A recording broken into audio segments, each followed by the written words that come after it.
எல்லாருக்கும் வணக்கம். நான் உங்கள் Prithviraj. Welcome to Veranda Race. இந்த ஒரு வீடியோ ரொம்ப ரொம்ப முக்கியமான வீடியோ. காம்ட் எக்ஸாம்க்கு நீங்க ப்ரிப்பேர் பண்ணலாம். ஏன்னு பாத்தீங்கன்னா இந்த வீடியோல என்னென்ன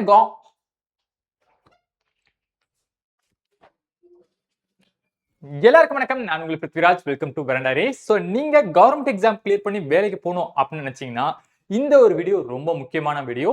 ஏன்னா இதுல என்னென்ன காம்ட் எக்ஸாம்னா தமிழ்நாடு மாணவர்கள் எழுதலாம். அது மட்டும் இல்லாம அதுடைய ஏஜ் லிமிட், எலிஜிபிலிட்டி, குறிப்பாக சேலரி என்னங்கிறத டீட்டெயிலா பார்க்க போறோம். ஸோ இந்த ஒரு வீடியோல என்னென்ன எக்ஸாம் பத்தினா நம்ம பேச போறோம் அப்படின்னு பாத்தீங்கன்னா டிஎன்பிசி. ஸோ டிஎன்பிசி நடத்தக்கூடிய மேக்ஸிமம் எல்லா எக்ஸாமுமே பேசுவோம். ரெண்டாவது பேங்கிங். ஸோ மோஸ்ட்லி எல்லா பேங்க் அண்ட் இன்சூரன்ஸ் ஜாப் வந்து பத்தி பேசிடுவோம். மூணாவது எஸ்எஸ்சி, ரயில்வே, டிஎன்யூஎஸ்ஆர்பி, டிஃபென்ஸ், அது மட்டும் இல்லாம யூபிஎஸ்சி. சரியா? இது மட்டும் இல்லாம இன்னும் ஒரு சில எக்ஸாம்ஸ்னா சின்ன சின்ன நடக்கும்ல, எல்லாத்தையும் பத்தியுமே டீட்டெயிலா இந்த ஒரு வீடியோல நம்ம பார்க்க போறோம். ஸோ ஃபர்ஸ்ட் ஒன் என்ன அப்படின்னு பாத்தீங்கன்னா டிஎன்பிசியை பத்தி நம்ம பார்க்கலாம். ஸோ டிஎன்பிசியை பொறுத்த வரைக்கும் பாத்தீங்கன்னா குரூப் 1. ஸோ நிறைய மாணவர்களோட ஒரு கனவா இது இருக்கும். ஸோ இதோடைய மினிமம் ஏஜ் என்ன அதை வந்து பார்க்கலாம். சரியா? So OC and general category மாணவர்களுடைய மினிமம் ஏஜ் என்ன அப்படின்னு பாத்தீங்கன்னா 21 வயதா இருக்கணும். அண்ட் மேக்ஸிமம் ஏஜ் லிமிட் வந்து 34 இருக்கணும். சரியா? இதை தாண்டி போயிடக்கூடாது. பிசி பிசிஎம் மாணவர்களுடைய ஏஜ் லிமிட் 21ல இருந்து 39க்குள்ள இருக்கணும். எம்பிசி டிஎன்சி 21ல இருந்து 39. எஸ்சி எஸ்டி கேண்டிடேட்டுடைய ஏஜ் லிமிட் வந்து 31ல இருந்து 39க்குள்ள இருக்கணும். அண்ட் விடோவா இருக்காங்க அப்படின்னா 21ல இருந்து 39க்குள்ள இருக்கணும். பிடபிள்யூபிடி கேண்டிடேட்ஸ் 21ல இருந்து என்னவா இருக்கும் அப்படின்னு பாத்தீங்கன்னா அவங்களோட மேக்ஸிமம், அவங்க கேஸ்ட்ல வந்து ஒரு மேக்ஸிமம் ஏஜ் லிமிட் இருக்கும்ல, அதை விட ஒரு 10 வருஷம் என்ன பண்ணிருக்காங்க, எக்ஸ்ட்ரா வந்து ஏஜ் ரிலாக்ஸேஷன் வந்து வச்சிருக்காங்க. ஓகே. அண்ட் குரூப் 1ல சில போஸ்ட்டுக்கு, சரியா, இந்த இடத்துல சொல்லியிருக்காங்க பாருங்க, for some group 1 post upper age limit என்ன ஆகும், மாறும் அப்படிங்கிற மாதிரி சொல்லியிருக்காங்க.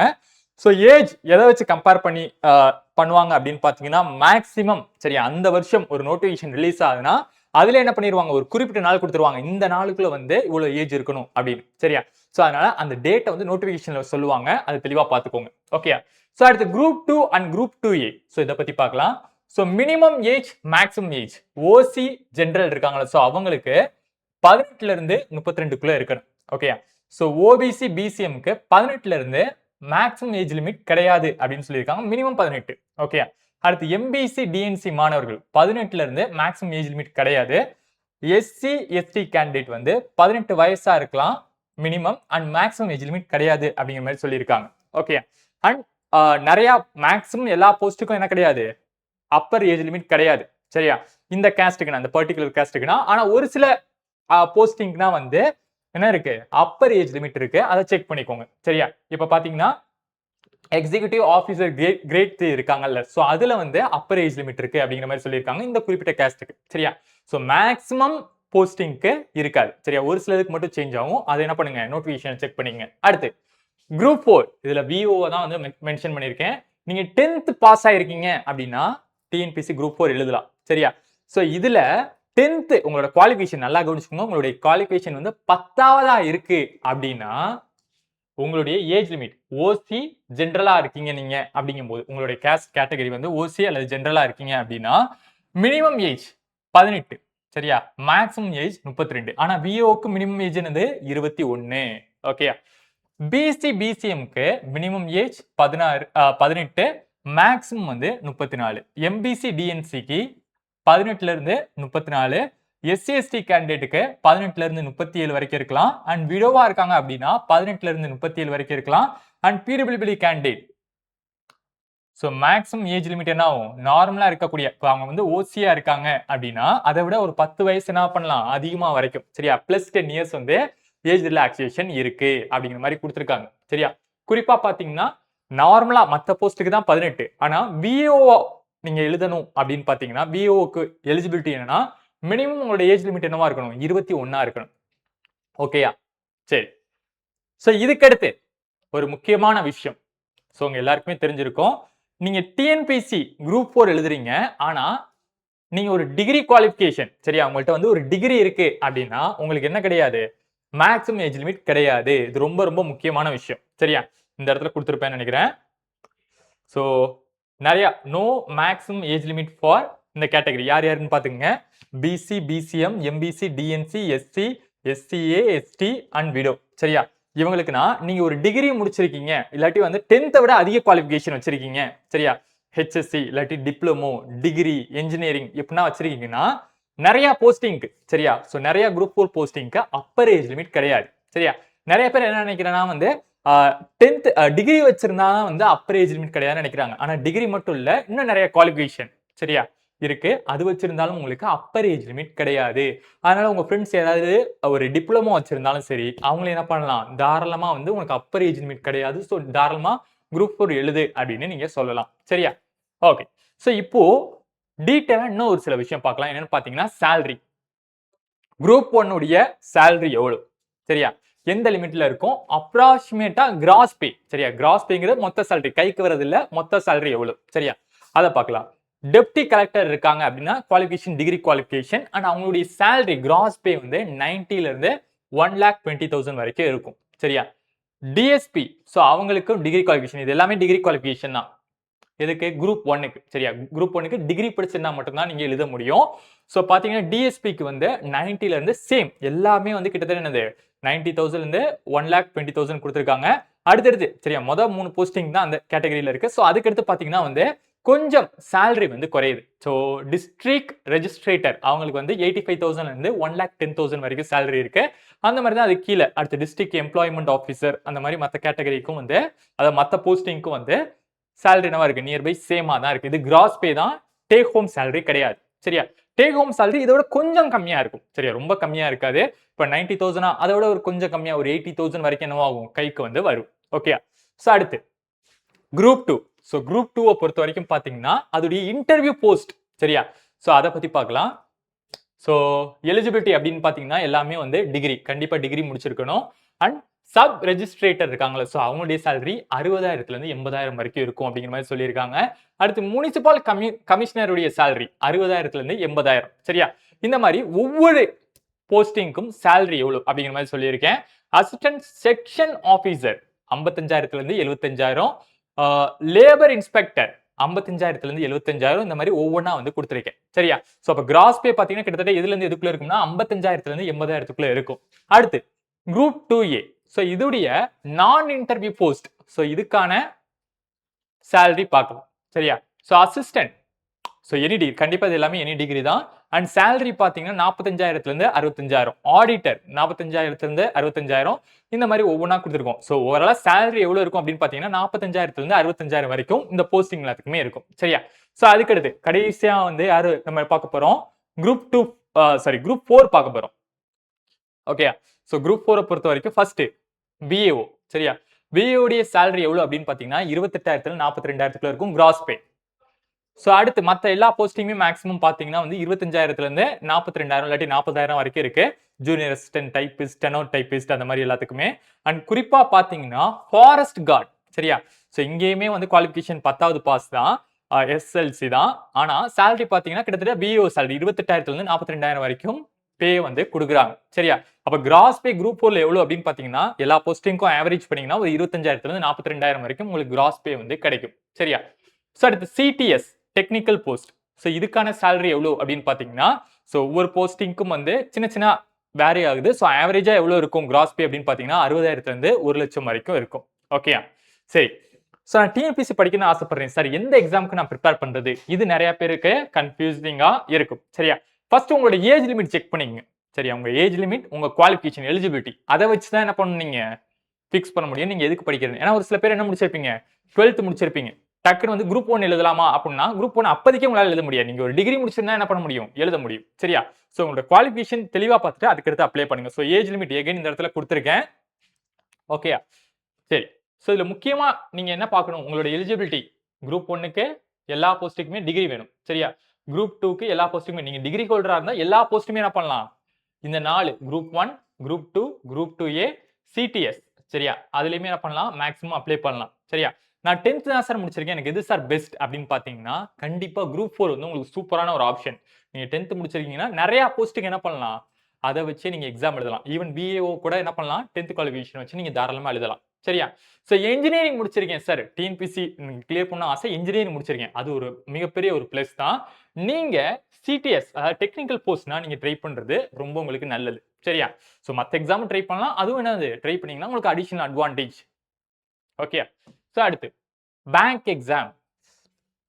ஸோ இருக்கலே அதிக நோட்டிபிகேஷன் ஒரு வருஷத்துல எந்த எக்ஸாம் அதாவது அடிக்கடி குவாலிஃபை இருக்கக்கூடிய ஒரு எக்ஸாம்னா என்னன்னு பாத்தீங்கன்னா பேங்க் அண்ட் இன்சூரன்ஸ் தான். ஸோ நிறைய வேகன்சியும் வருது. சரியா? இதுல ஹையர் அதாவது இன்னொரு முக்கியமான விஷயம், இதுக்கு எலிஜிபிலிட்டி வந்து மினிமம் என்ன பண்ணிருக்கணும், ஒரு டிகிரி முடிச்சிருக்கணும். சரியா? ஒரு டிகிரி கண்டிப்பா முடிச்சிருந்தா பேங்க் அண்ட் இன்சூரன்ஸ் நீங்க எழுத முடியும். சரியா? அதான் eligibility, education eligibility. And salary எவ்வளவு இருக்கும் அப்படின்னு பாத்தீங்கன்னா இருக்கலே ஹையஸ்ட் பே எந்த எக்ஸாம் மூலமா உங்களுக்கு கிடைக்கும்னு பாத்தீங்கன்னா ஆர்பிஐ கிரேட் பி தான். உங்களுக்கு நீங்க வேலைக்கு போகும்போது 1.5 லேக் உங்களுக்கு சேலரி கிடைக்கும். சரியா? கிராஸ் பே எவ்வளவு 1.5 லேக் 1.5 லட்சம் ரூபாய். சரியா? எல்ஐசி ஏஓ அதுக்கு அடுத்த லெவல்ல இருக்கு 1.1 ல இருந்து 1.2 லேக். அடுத்து ஏஐசி ஏஓ 1.0 ல இருந்து 1.1 லேக். சரியா? சோ இந்த மாதிரி வந்து வரிசைக்கு கேட்டகரைஸ் பண்ணிருக்கேன். சோ இதுனா இன்சூரன்ஸ் எக்ஸாம் தான். சோ பப்ளிக் செக்டார்ல ஹையஸ்ட் பே வந்து எஸ்பிஐ 93,000 இருந்து 98,000 கொடுத்திருக்காங்க. ஆனா இந்த வருஷம் இன்னும் கொஞ்சம் இன்க்ரீஸ் ஆயிருக்கு. சரியா? இதுல ஒரு சின்ன சேஞ்ச் இருக்கும். இன்னும் கொஞ்சம் இன்க்ரீஸ் ஆகி சேஞ்ச் இருக்கும். அடுத்து ஐபிஎஸ் பிஓ எக்ஸாம் பாத்தீங்கன்னா 90,000 இருந்து 91,000, ஆர்ஆர்பி பிஓ 85,000 இருந்து 90,000, ஆர்பிஐ அசிஸ்டன்ட் 65,000 இருந்து 70,000. சோ அடுத்து எஸ்பிஐ கிளர்க் 50 இருந்து 55,000 வரைக்கும், ஐபிஎஸ் கிளர்க் 48,000 52,000 வரைக்கும், ஆர்ஆர்பி கிளர்க் 46,000 இருந்து 50,000 வரைக்கும். சோ இருக்கலே வந்து ஈஸியான ஒரு பேங்க் எக்ஸாம் பாத்தீங்கன்னா ஆர்ஆர்பி கிளர்க். நீங்க அதை கிளியர் பண்ணாவே உங்களுக்கு சேலரி எவ்வளவுன்னு பாருங்க. 40,000 இருந்து 50,000 வரைக்கும் உங்களுக்கு கிடைக்க போகுது. சரியா? அப்ப இருக்கலே ஹையஸ்ட் பே என்னது ஆர்பிஐ, அடுத்து எல்ஐசிஏஓ, அடுத்து ஏஐசிஏஓ அந்த மாதிரி கொடுத்திருக்கோம். சோ இது மட்டும் தான் பெனிஃபிட்டா அப்படின்னு கேட்டா இன்னும் நிறைய பெர்க்ஸ் பேங்க் எக்ஸாம்ல இருக்கு. சரியா? பெட்ரோல் அலவன்ஸ், மெடிக்கல் அலவன்ஸ், சரியா? டிராவல் அலவன்ஸ், இந்த மாதிரி ஏகப்பட்ட அலவன்ஸ் இருக்கு. ஓகே. சோ அதனால நீங்க ஒரு ஈஸி ஸ்ட்ரெஸ்ஸே இல்லாம, சரி அதாவது பொலிட்டிக்கல் பிரஷர் அந்த மாதிரி எதுவும் பிரச்சனைனா இல்லாம வந்து நான் வந்து ஒரு ஆபீஸ் ஒர்க் மாதிரி போகணும், நல்ல பே வரணும், ஒரு ரெப்புடேஷன் வேணும். சரியா? இந்த மாதிரினா நினைக்கிறவங்களும் என்ன பண்ணலாம், ஒரு அரசு வேலைக்கு போகணும்னா பேங்க் எக்ஸாம் வந்து நீங்க ட்ரை பண்ணலாம். சரியா? சோ உங்களுக்கு ஜாப் செக்யூரிட்டி இருக்கும், நல்ல ஒரு சேலரி கிடைக்கும். சரியா? சோ டிஎன்பிஎஸ்சியுமே ஒரு பயங்கரமான எக்ஸாம் தான். ஏன்னு பாத்தீங்கன்னா ஒரு தமிழ்நாடு, சரியா? தமிழ்நாடு கவர்மெண்ட்ல என்ன பண்றீங்க நீங்க வேலை பார்க்க போறீங்க. சோ அதுவும் ஒரு நல்ல எக்ஸாம் தான். அடுத்து சோ பேங்க் எக்ஸாமுக்கு பாத்தீங்கன்னா ஏஜ் லிமிட் ஒவ்வொரு எக்ஸாமுக்கும் மாறும். சரியா? இப்ப ஐபிஎஸ் கிளர்க்னா 20ல இருந்து 28 ஐபிஎஸ் கிளர்க்குக்கு. சரியா? எல்லாத்துக்குமே any degree. So category age relaxation. சரியா? கேட்டகரிக்கு வந்து ஒவ்வொரு கேட்டகரிக்கும் மாறும். அதை நான் டீடைலா சொல்றேன். சரியா? ஐபிஎஸ் பிஓ பொறுத்த வரைக்கும் உங்களுடைய வயசு 20ல இருந்து 30க்குள்ள இருக்கணும். சரியா? எஸ்பிஐ கிளர்க்குக்கு 20ல இருந்து 22. சோ மேக்ஸிமம் கிளரிக்கல் அப்படினாவே 20ல இருந்து 28பா. சரியா? பிஓ அப்படினாவே என்னவா இருக்குன்னா 21ல இருந்து 30 இருக்கும். சரியா? இங்க 20ன்னு கொடுத்திருக்காங்க. சோ எஸ்பிஐ பிஓ பாத்தீங்கன்னா 21ல இருந்து 30. பாத்தீங்கன்னா அடுத்து ஆர்ஆர்பி பிஓ. ஆர்ஆர்பி பிஓக்கு 18ல இருந்து 30. அதாவது மேக்ஸிமம் ஏஜ் லிமிட் 30 தான் ஃபிக்ஸ் பண்ணிருக்காங்க. சரியா? ஓகே. சோ அடுத்து ஏஜ் ரிலாக்சேஷன் எப்படி சார் இருக்க போகுது? சோ கவனிங்க. ஏஜ் ரிலாக்சேஷன் இங்க இருக்கு பாருங்களேன். ஓபிசி நான் கிரீமி லேயரா இருக்கீங்க அப்படின்னா 3 வருஷம் உங்களுக்கு ஏஜ் ரிலாக்சேஷன். ஏஜ் ரிலாக்சேஷன்ங்கிற அப்பர் ஏஜ் தான் என்ன ஆகும், ரிலாக்ஸ் ஆகும். லோயர் ஏஜ் கிடையாது. சரியா? கவனிங்க. மேக்ஸிமம் ஏஜ் இருக்குல்ல, இப்ப 28 வயசுனா ஐபிஎஸ் கிளர்க் வந்து 28 வயசு வரைக்கும் வந்து ஒரு ஓபிசி நார்மல் ஜெனரல் கேட்டகரி எழுதுறாங்கன்னா, ஓபிசி கேட்டகரி எவ்வளவு வயசு வரைக்கும் எழுதலாம்னா 28 பிளஸ் 3 31 வயசு வரைக்கும் என்ன பண்ணலாம், எழுதலாம். சரியா? எஸ்சிஎஸ்டி கேண்டிடேட் 5 வருஷம் ரிலாக்சேஷன், பிடபிள்யூபிடி கேண்டிடேட் 10 வருஷம் ரிலாக்சேஷன், அண்ட் பிடபிள்யூபிடியில் ஓபிசி இருந்தாங்கன்னா 13 வருஷம், எஸ்சிஎஸ்டி கேண்டிடேட் அவங்களே இருந்தாங்கன்னா 15 வருஷம். எக்ஸ் சர்வீஸ் மேனுக்கு வந்து என்ன ஆகும், ஸோ ரூல்ஸ் படி வந்து கொஞ்சம் கொஞ்சம் சேஞ்ச் ஆகும். ஸோ மேக்ஸிமம் இது எப்பவுமே வந்து அவங்களோட ஏஜ் ரிலாக்சேஷன் ஒரு 5 வருஷம் இருக்கும். சரியா? இல்லாட்டி அவங்களோட சர்வீஸ் பேஸ் பண்ணி இருக்கும் அப்படிங்கிற மாதிரி சொல்லியிருக்காங்க. சரியா? ஓகே. ஸோ உங்களோட டேக் ஹோம் சேலரி அப்படி அதையுமே இங்க கொடுத்துருக்காங்க. ஸோ ஆர்பிஐ பொறுத்த வரைக்கும் டேக் ஹோம் சரியா உங்களுக்கு 1.5ங்கிற கிராஸ். ஸோ டேக் ஹோம்னு பார்க்கும்போது ஒரு 1,20,000க்கு மேல தான் வரும். ஓகேயா? சரி. ஸோ இதை தவிர உங்களுக்கு வேற என்னென்ன பெனிஃபிட்ஸ் இருக்கு அதெல்லாம் இங்க மென்ஷன் பண்ணியிருக்கேன். அடுத்து ஆர்ஆர்பி எக்ஸாம். சரியா? நீங்க ரயில்வேல வேலைக்கு போகணும் அப்படின்னு ஆசைப்பட்டீங்க அப்படின்னா ஸோ அதுல என்னென்ன மாதிரி வந்து எக்ஸாம்ஸ் இருக்கு, அதோடைய எலிஜிபிலிட்டி அதாவது குவாலிஃபிகேஷன் என்ன, ஏஜ் லிமிட் என்ன, சேலரி எதுல இருந்து எதுக்குள்ள வந்து வரும். சரியா? சோ அத வந்து பார்க்கலாம். So RRB group D 10th முடிச்சிருந்தா போதும், இல்லாட்டி ஐடிஐ முடிச்சிருந்தா போதும். சோ உங்களுடைய வயது 18ல இருந்து 33க்குள்ள இருக்கணும். இதை தவிர உங்களோட இன்ஹேண்ட் சேலரி கைக்கு எவ்வளவு சேலரி வரும் அப்படின்னு பாத்தீங்கன்னா 25,000ல இருந்து 30,000 வரும். சரியா? அடுத்து RRB NTPC. So 12th level post. சரியா? 12th லெவல் போஸ்ட்டுக்கு வந்து சேலரி எவ்வளோ அப்படின்னு பார்த்தீங்கன்னா ஃபர்ஸ்ட் வந்து 12th பாஸ்க்கு ஏஜ் லிமிட் பார்த்துருவோம். 18ல இருந்து 30க்குள்ள இருக்கணும். அண்ட் சேலரி பார்த்தீங்கன்னா 21,700ல இருந்து 35,400க்குள்ள வரும். ஓகே. ஸோ அடுத்து ஆர்ஆர்பி என்டிபிசி உங்களுடைய ஏஜ் லிமிட் 18ல இருந்து 33க்குள்ள இருக்கணும். அண்ட் சேலரி பார்த்தீங்கன்னா 29,200ல இருந்து 35,400. சரியா? எந்தெந்த பே லெவல் அப்படிங்கிறத மென்ஷன் பண்ணியிருக்கேன். சரியா? ஸோ இது வந்து ஃபியூச்சர்ல மாறவும் நமக்கு வாய்ப்பு இருக்கு. ஓகேயா? ஸோ அடுத்து ஆர்ஆர்பி என்டிபிசி ஸோ ஏஎல்பியுடைய ஆர்ஆர்பி ஏஎல்பி சரியா? அசிஸ்டன்ட் லோகோ பைலட்டுடைய குவாலிஃபிகேஷன் என்ன பார்த்தீங்கன்னா ஐடிஐ இல்லாட்டி டிப்ளமோ சரியா படிச்சிருக்கணும் சரியா ரிலவென்ட் ட்ரேட்ல. ஸோ 18ல இருந்து 30 வயசுக்குள்ள நீங்க இருக்கணும். அண்ட் உங்களுக்கு சேலரி எவ்வளவு வரும் அப்படின்னு பார்த்தீங்கன்னா 35,000ல இருந்து 40,000 வரைக்கும் உங்களுக்கு கிடைக்கும் சரியா. ஸோ இதுதான் ஆர்ஆர்பி உடைய பெர்க்ஸ். இதை தவிர இன்னும் உங்களுக்கு நிறைய பெனிஃபிட்ஸ் இப்போ மெடிக்கல் பென்ஷனா இருக்கு, மெடிக்கல் இன்சூரன்ஸ் இருக்கு, பென்ஷன் இருக்கு சரியா. இதை தவிர ஏகப்பட்ட பெனிஃபிட்ஸ் வந்து இது ஒரு கவர்மெண்ட் ஜாப்னால இதுலயுமே இருக்கு சரியா. ஸோ பாப்புலரான ஆர்ஆர்பி எக்ஸாம் நிறைய மாணவர்கள் எழுதக்கூடியது ரொம்ப ஃபேமஸ் ஆனது நிறைய வேகன்சி வரக்கூடியதுன்னா என்னென்ன அப்படின்னு பார்த்தீங்கன்னா ஃபர்ஸ்ட் ஒன் ஏஎல்பி சரியா, ரெண்டாவது டெக்னீஷியன், அடுத்து என்டிபிசி. என்டிபிசிலாம் யார் யாருன்னா வருவாங்கன்னா station master, goods train manager. So இந்த மாதிரி எல்லாருமே வருவாங்க. அதுக்கடுத்து குரூப் டி எக்ஸாம் சரியா, இதுவுமே ஒரு நல்ல ஒரு போஸ்டிங் தான். 10th குவாலிஃபிகேஷனுக்கு ஒரு கவர்மெண்ட் சம்பளம் ஒரு 25,000ல இருந்து 30,000 வரைக்கும் கிடைக்குது. ஒரு சூப்பரான வந்து போஸ்டிங் தான். ஸோ இங்கேயுமே ஏஜ் ரிலாக்சேஷன் கொடுத்துருக்காங்க, பார்த்துடலாம். ஓபிசி நான் கிரீமி லேயரா நீங்க இருக்கீங்க அப்படின்னா உங்களுக்கு வந்து 3 வருஷம் அப்பர் சரியா. அப்பர் ஏஜ்னா எப்பவுமே ரிலாக்சேஷன் இருக்கும், 3 வருஷம் ரிலாக்சேஷன். எஸ்சிஎஸ்டி கேண்டிடேட்டுக்கு 5 வருஷம், பிடபிள்யூபிடி யூஆருக்கு 10 வருஷம், பிடபிள்யூபிடி ஓபிசி கேட்டகரிக்கு 13 வருஷம், அவங்களும் எஸ்சிஎஸ்டியா இருந்தாங்கன்னா 15 வருஷம். ஸோ இந்த மாதிரி வந்து கொடுத்துருக்காங்க. ஸோ மற்றவங்க என்ன பண்ணுங்க, உங்களுக்கு எவ்வளவு ரிலாக்சேஷன் அபிஷியல் வெப்சைட்ல போய் செக் பண்ணிக்கோங்க சரியா. ஓகே. ஸோ அடுத்து எஸ்எஸ்சி எக்ஸாம்னா என்னென்ன நடக்க போகுது சரியா. என்னென்ன நடக்குதுன்னா எம்டிஎஸ் ஃபர்ஸ்ட் சரியா, மல்டி டாஸ்கிங் ஸ்டாஃப். ஸோ இதுக்கான எலிஜிபிலிட்டி அதாவது குவாலிஃபிகேஷன் என்ன அப்படின்னு பார்த்தீங்கன்னா 10th தான். 10வது படிச்சிருந்தாவே நீங்க என்ன பண்ணலாம், அப்ளை பண்ணி எக்ஸாம் எழுதலாம். ஏஜ் லிமிட் நல்லா கவனிச்சுக்கோங்க, 18ல இருந்து 25 வயசுக்குள்ள இருக்கணும் சரியா. ஸோ 18ல இருந்து 25 வயசுக்குள்ள இருக்கணும். அடுத்து ஸோ ஆனா 27 வயசு வரைக்கும் டிபார்ட்மெண்டல் கேண்டிடேட்ஸ் வந்து எழுதலாம் அப்படிங்கிற மாதிரி சொல்லியிருக்காங்க. சேலரி பார்த்தீங்கன்னா 18,000ல இருந்து 22,000 சரியா. அண்ட் இதோடைய என்னென்ன ரோல்னா இதுல வருது அப்படின்னு பார்த்தீங்கன்னா ஹவல்தாருமே இதெல்லாம் வருது சரியா, peon, messenger, MTS. So multi tasking staff இது எல்லாமே எதுனா வருது, இதெல்லாம் வருது, எம்டிஎஸ் கீழே வருது. அடுத்து சிஹெச்எஸ்எல். ஸோ இதுல 12th குவாலிஃபிகேஷன் 10+2 சரியா. 12th குவாலிஃபிகேஷனுக்கான ஏஜ் லிமிட் என்னன்னா 18ல இருந்து 27 சரியா. அண்ட் உங்களுக்கு சேலரி பார்த்தீங்கன்னா 25,000ல இருந்து 40,000 வரைக்கும் வரும் அப்படிங்கிற மாதிரி சொல்லியிருக்காங்க. இதுல எல்டிசி, ஜேஎஸ்ஏ இந்த போஸ்டிங் எல்லாமே வந்துடும் சரியா. அடுத்து சிஜிஎல். ஸோ நிறைய மாணவர்களுடைய கனவு, எஸ்எஸ்சி மாணவர்களுடைய கனவு வந்து இந்த சிஜிஎல் எக்ஸாம் எப்படியா கிராக் பண்ணணும். ஏன்னா இது ஒரு டிகிரி குவாலிஃபிகேஷன் எக்ஸாம். மோஸ்ட்லி என்ன பண்ணுவாங்க, எல்லாருமே வந்து எழுதுன்னு ஆசைப்படுவாங்க சரியா.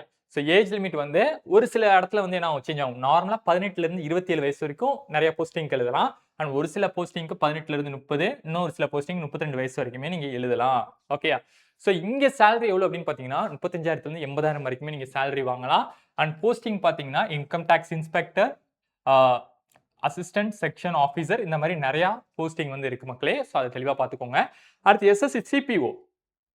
ஸோ சிபிஓ பொறுத்த வரைக்கும் ஒரு போலீஸ் எக்ஸாம் தான் சரியா. ஸோ ஒரு சப் இன்ஸ்பெக்டர் எக்ஸாம் தான். So Delhi police. ஓகே. அது தவிர சிஏபிஎஃப்ஆ. ஸோ உங்களுக்கு டிகிரி நீங்க கண்டிப்பா முடிச்சிருக்கணும், உங்களுடைய வயது 20ல இருந்து 25க்குள்ள இருக்கணும். அண்ட் சேலரி பாத்தீங்கன்னா 45,000ல இருந்து 70,000 வரைக்கும் உங்களுக்கு சேலரி வரும் சரியா. ஸோ நீங்க சப் இன்ஸ்பெக்டரா டெல்லி போலீஸ்ல இருப்பீங்க, இல்லாட்டி சப் இன்ஸ்பெக்டரா சிஏபிஎஃப்ல இருப்பீங்க. ஸோ அடுத்து ஜிடி கான்ஸ்டபிள் எஸ்எஸ்சி நடத்துறாங்க. ஸோ இதுவுமே 10th குவாலிஃபிகேஷன், உங்களுடைய ஏஜ் 18ல இருந்து 23க்குள்ள இருக்கணும், சேலரி 25,000ல இருந்து 35,000. அண்ட் நீங்க கான்ஸ்டபிளா சிஏபிஎஃப்ல இருப்பீங்க, இல்லாட்டி ரைஃபிள் மேனா அசாம் ரைஃபிள், இந்த மாதிரி நிறைய இடத்துல வந்து இருக்க வாய்ப்பு இருக்கு சரியா. ஸோ சிஜில பொறுத்த வரைக்கும் உங்களுக்கு மோஸ்ட் போஸ்டிங்க்கு 18ல இருந்து 27 தான் என்னது நமக்கு வயசு. ஸோ இன்ஸ்பெக்டர் போஸ்ட்டுக்கு 30 வயசு வரைக்கும் சரியா. இதே ஜாயிண்ட் செக்ரட்டரி லெவல் போஸ்ட்டுக்குனா வந்து 18ல இருந்து 32 வயசு வரைக்குமே நீங்க எழுதலாம். ஸோ இதுவுமே ஒரு கவர்மெண்ட் ஜாப். இதை தாண்டி உங்களுக்கு கெரியர் growth, நல்ல ஒரு கெரியர் growth இருக்கு, நாட்டுக்கு சேவை செய்ய போறீங்க சரியா.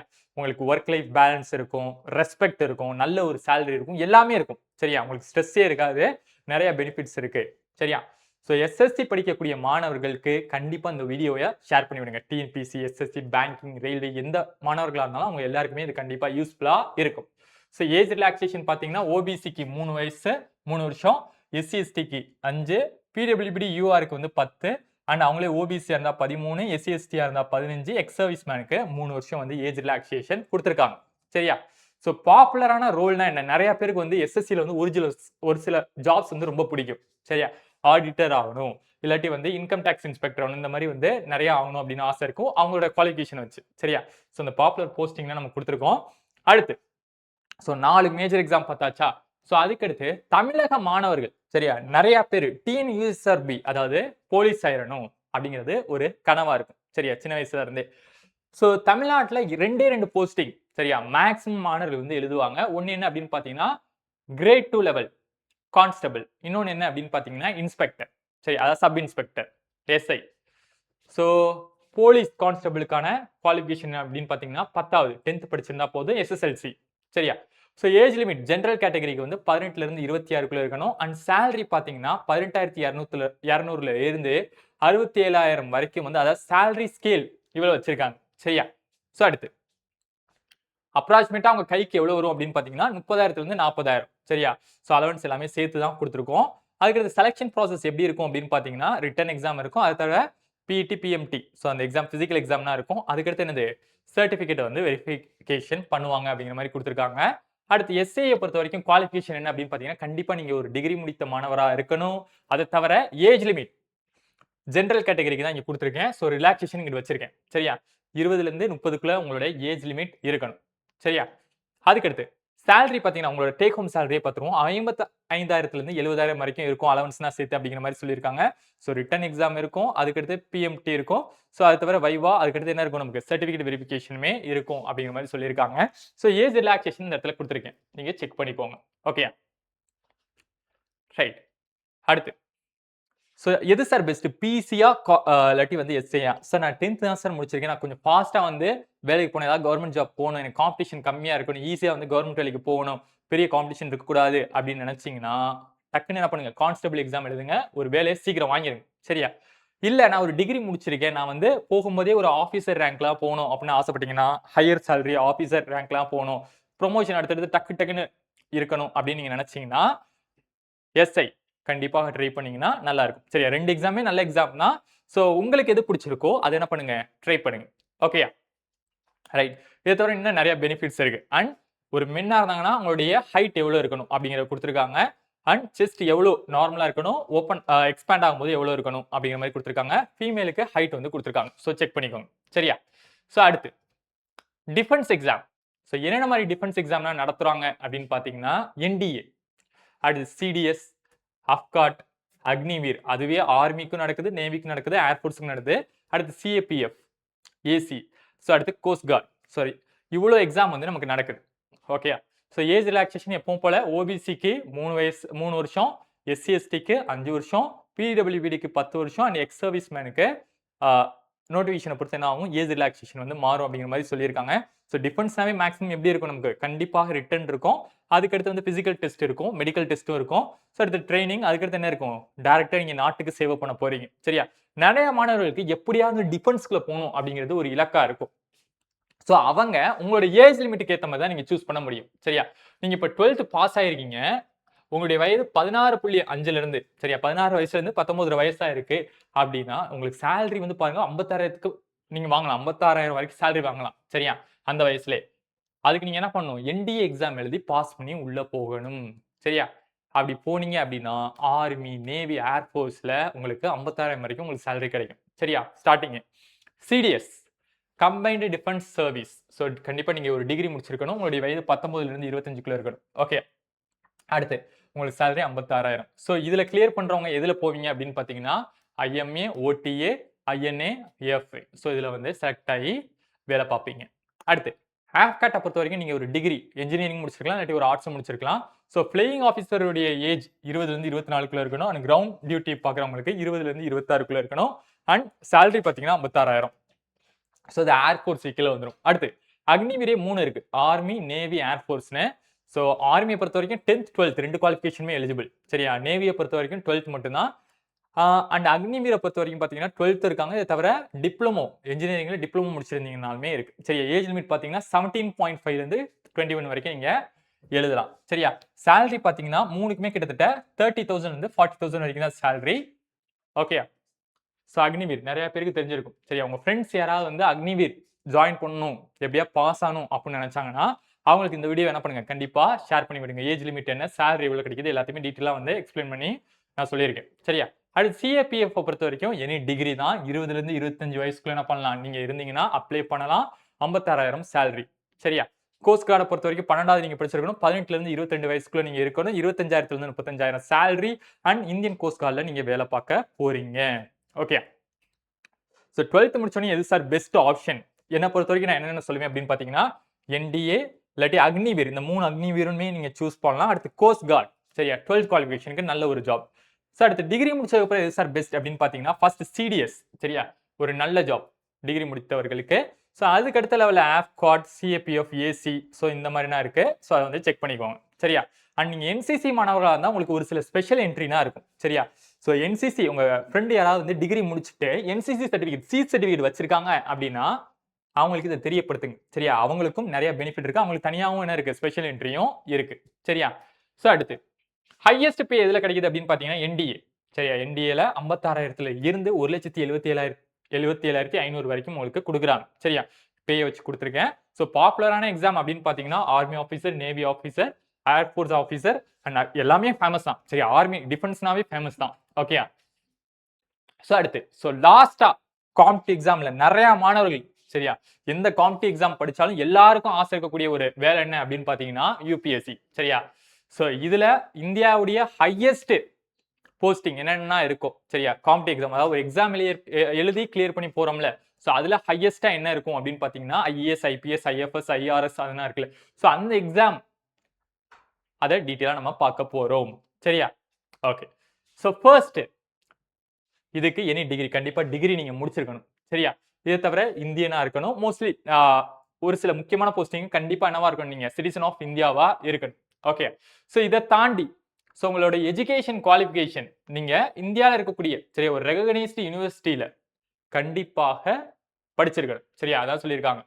பேச்சுலர் இந்தியாவில் ஒரு ரெகக்னைஸ்டு யூனிவர்சிட்டியில என்ன பண்ணணும், நீங்க டிகிரி முடிச்சிருக்கணும். சரியா, அண்ட் ஃபைனல் இயர் படிக்கக்கூடிய மாணவர்கள் என்ன பண்ணலாம், அப்பியர் ஆக மாணவர்களும் வந்து அப்ளை பண்ணலாம் அப்படின்னு தான் சொல்லியிருக்காங்க. ஓகே. ஸோ அடுத்து category and age limit. So general and EWS category வந்து 21ல இருந்து 32க்குள்ள நீங்க அப்ளை பண்ணி எழுதலாம், எக்ஸாம் வந்து எழுதலாம். ஆனா இந்த எக்ஸாம்ல மேக்ஸிமம் அட்டெம்ப்ட்க்கு ஒரு லிமிட் இருக்கு. சரியா, நம்பர் ஆஃப் அட்டெம்ப்ட். இப்ப ஜென்ரல் கேட்டகரி இருக்காங்கன்னா 21ல இருந்து 32 வயசு வரைக்கும் எல்லா வருஷமும் அவங்க எழுத முடியாது. சரியா, 6 அட்டெம்ப்ட் தான் என்ன பண்ண முடியும், 6 அட்டெம்ப்ட் தான் அவங்களால கொடுக்க முடியும். அதே மாதிரி ஓபிசி கேட்டகரி 21ல இருந்து 35 வயசு வரைக்கும் எழுதலாம். ஆனா மேக்ஸிமம் அட்டெம்ப்ட் என்னது, 9 அட்டெம்ப்ட் தான் கொடுக்க முடியும். சரியா, அதே மாதிரி எஸ்சி எஸ்டி கேண்டிடேட் 21 வயசுல இருந்து 37 வரைக்கும் அவங்களுக்கு ஏஜ் லிமிட் இருக்கு. ஆனா அந்த வயசுக்குள்ள எத்தனை அட்டெம்ப்ட் வேணா அவங்க கொடுத்துக்கலாம், அன்லிமிட்டெட் அட்டெம்ப்ட் அந்த ஏஜுக்குள்ள. சரியா, PWB candidate general, OBC, SC ST so தனித்தனியா கொடுத்துருக்கேன். பிடபிள்யூபி கேண்டிடேட் 42 வயசு வரைக்கும் ஜென்ரல் கேட்டகரி, ஓபிசி கேட்டகரினா 45 வயசு வரைக்கும், எஸ்சி எஸ்டி கேண்டிடேட்னா 47 வயசு வரைக்கும். சரியா, இவங்களுக்கு எவ்வளவு அட்டெம்ப்ட் அப்படின்னு பாத்தீங்கன்னா 9 அட்டெம்ப்ட் கொடுத்துருக்காங்க. ஓகே, சரி. ஸோ சேலரி பேசிக் பே, சரியா, இது வந்து டேக் ஹோம் சேலரி கிடையாது. பேசிக் பே எவ்வளவு அப்படின்னு பாத்தீங்கன்னா 56,000. அப்ப கிராஸ் பே எவ்வளவு வரும் அப்படின்னு பாத்தீங்கன்னா எல்லா அலவன்ஸும் சேர்த்து 50,000 ஒரு எக்ஸ்ட்ரா ஒரு 1 லட்சம் வரைக்குமே சேலரி வந்து கிடைக்கும். சரியா, ஓகே. ஸோ ஐஏஎஸ், சப்போஸ் நீங்க ஐஏஎஸ் பாஸ் பண்றீங்க அப்படின்னா ஃபர்ஸ்ட் ஒரு அசிஸ்டன்ட் கலெக்டரா நீங்க என்ன பண்ணுவீங்க, வேலையில ஜாயின் பண்ணுவீங்க. அதுக்கடுத்து டிஸ்ட்ரிக்ட் கலெக்டர் அப்படின்னு கொஞ்சம் கொஞ்சமா உங்களுடைய லெவல் இம்ப்ரூவ் ஆகி நீங்க கேபினட் செக்ரட்டரி வரையும் கூட உங்களால ஆக முடியும் அப்படிங்கிற மாதிரி வந்து சொல்லியிருக்காங்க. சரியா, ஸோ இதை தவிர பிலிம்ஸ் எக்ஸாம், ஃபர்ஸ்ட் நீங்க ஒரு பிலிம்ஸ் பாஸ் பண்றீங்க அப்படின்னா அது அப்ஜெக்டிவ் டைப்ல இருக்கும். அது கிளியர் பண்ணதுக்கு அப்புறம் மெயின்ஸ்க்கு அடுத்து இன்டர்வியூக்கு அடுத்து என்னது ஃபைனல் மெரிட் லிஸ்ட் வரும். அதுக்கடுத்து என்னது அலாட்மெண்ட் அண்ட் ட்ரைனிங் தான் இருக்க போகுது. சரி, அந்த ஃபைனல் மெரிட் லிஸ்ட்ல வந்து உங்களுக்கு என்ன போஸ்டிங் அப்படிங்கறத சொல்லுவாங்க. அதுக்கடுத்து என்ன பண்ணுங்க, நீங்க ட்ரைனிங் வந்து எடுத்து ஒரு அதிகாரியா மாறிடுவீங்க. சரியா, அண்ட் ஐஎஃப்எஸ் பொறுத்த வரைக்கும் சரியா, இப்ப ஐஏஎஸ் விட அதிக சேலரி என்னவா இருக்கும், நிறைய ஐஎஃப்எஸ் வாங்குறாங்க. நீங்க ஃபாரின்ல போய் வேலை பார்க்குறீங்க, ஐஎஃப்எஸ்னா இந்தியன் ஃபாரின் சர்வீஸ். ஸோ ஃபாரின்ல போய் நிறைய பேர் வேலை பார்க்குறாங்களா, அவங்களுக்கு ஐஏஎஸ் உடைய அதிக சேலரி வந்து கிடைக்கும். சரியா, ஓகே.